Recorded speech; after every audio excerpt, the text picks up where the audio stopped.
So ni wakati mwingine ambao Mungu ametupatia tukiwa kama watoto wake, na si kusema ya kwamba twastahili sana mbele zake, kwa sababu si kwa nguvu, si kwa uweza, bali ni kwa neema yake. Ninakukaribisha sana katika service ya asubuhi ya leo, na ili tukapate kushare neno la Mungu, kwa sababu Bible inasema ya kwamba na mwanadamu hataishi kwa mkate pekee, mbali ataishi kwa kila neno litokalo katika kinywa cha Mungu. Mwanadamu ataishi.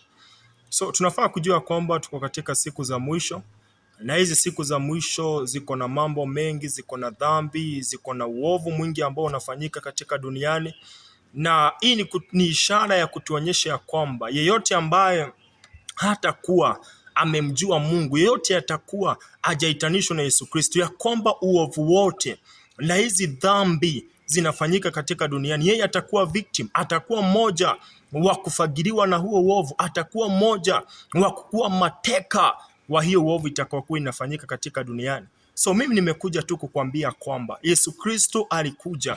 Ni ukweli ya kwamba kulingana na maandiko inasema ya kwamba yeye hakukuja tu kuhukumu, mbali alikuja kuleta habari njema katika dunia. Lakini anasema pia yeyote atakayesikia neno hilo na akose kulitii na akose kuliamini, neno hilo ndilo litakalo mhukumu.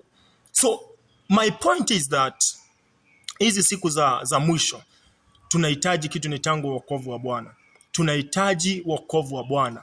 Na utapataje wokovu wa Bwana kama haujaliamini neno lake? Kwa sababu neno la Mungu ndio the primary goal ya kutusaidia kuweza kumjua Mungu. Neno la Mungu ndio the primary goal ya kutuwezesha kutembea katika njia za Bwana, ya kutuwezesha kujua mapenzi ya Bwana katika maisha yetu, kwa sababu Mungu hakutuumba ili tukae tukiwa wenye dhambi. Mungu hakutuumba ili tuendelee na raha zetu za dunia, bali alituumba with a purpose.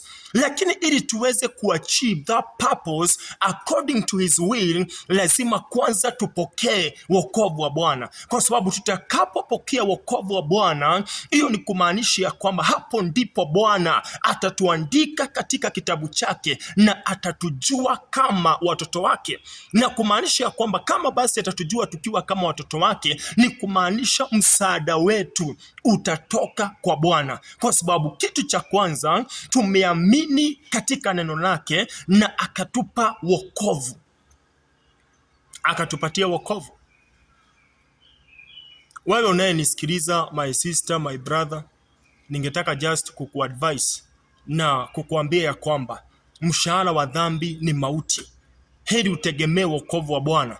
Katika Obadia chapter number 1 and verse number 17 inasema, katika mlima wa Bwana, mlima Zayuni wa Bwana, hapo ndipo wokovu unapatikana, hapo ndipo ukombozi wa watu wake upo, hapo ndipo urithi wa watu wake upo, katika mlima Zayuni wa Bwana. So the moment umelipokea neno la Mungu, umeliamini na kulitumainia, ni kumaanisha naye Mungu anakupea wokovu. Yesu Kristo akaambia mitume ya kwamba mumelisikia neno langu, na kupitia kusikia neno langu basi mumetakazwa. Yesu Kristo anaendelea kuambia mitume, anawaambia ya kwamba kaeni ndani yangu nami nitakaa ndani yenu, na neno langu likae ndani yenu. So tunapokea Mungu ama Yesu Kristo kupitia kulisoma neno na kuliamini. Kwa sababu kama utasoma Biblia ama kama utasoma neno la Mungu na ukose kuamini katika hilo neno, ni kumaanisha ya kwamba basi hauwezi pokea wokovu wa Bwana. Kwa sababu the first step nimekuambia ni neno la Mungu. Wakati unalisoma, unaliamini, unaacha lipate nafasi ndani yako. Wakati umeacha neno la Mungu lipate nafasi ndani yako, hapo ndipo naye Mungu ama Yesu Kristo anapata nafasi ndani ya moyo wako. Nawe hapo ndipo unapata nafasi katika moyo wa Kristo. Watu wa Mungu, hizi ni siku za mwisho. Wacha tupokee wokovu wa Bwana. Ni siku za mwisho ambapo kuna uovu mwingi sana. Watu wanafanya dhambi ya kila aina, watu wanafanya chukizo mbele ya macho ya Bwana na hata hawamuogopi, kwa sababu hata ile kumuogopa Mungu na kutetemeka kwa sababu ya kulisikia neno lake haipo. So mimi ningetaka tu kukuombea Mungu ya kwamba kupitia tu haya maneno machache ambao nimekuelekeza, kupitia tu hayo maneno machache ambao nimeweza kukufundisha na kukuelekeza, ya kwamba tu Mungu atakusaidia na ili ukapate kupokea wokovu wake. Lakini hauwezi pokea wokovu wa Bwana bila kuliamini neno la Bwana. Lazima ulisikie neno la Bwana, kwa sababu imani huja kupitia kusikia neno. Wakati umesikia neno, imani yako inapata kujengeka, na wakati imani yako imepata kujengeka katika neno lolote umepata kulisikia, hapo ndipo unapata hilo neno likikufanyia kazi. Watu wa Mungu, ni siku za mwisho. Wacheni tuondoke katika uovu na wacheni tuache dhambi, tukamtumikie Mungu. God bless you. Mungu akubariki, Mungu akulinde, Mungu akuhifadhi katika jina Yesu Kristo. Amen. Amen.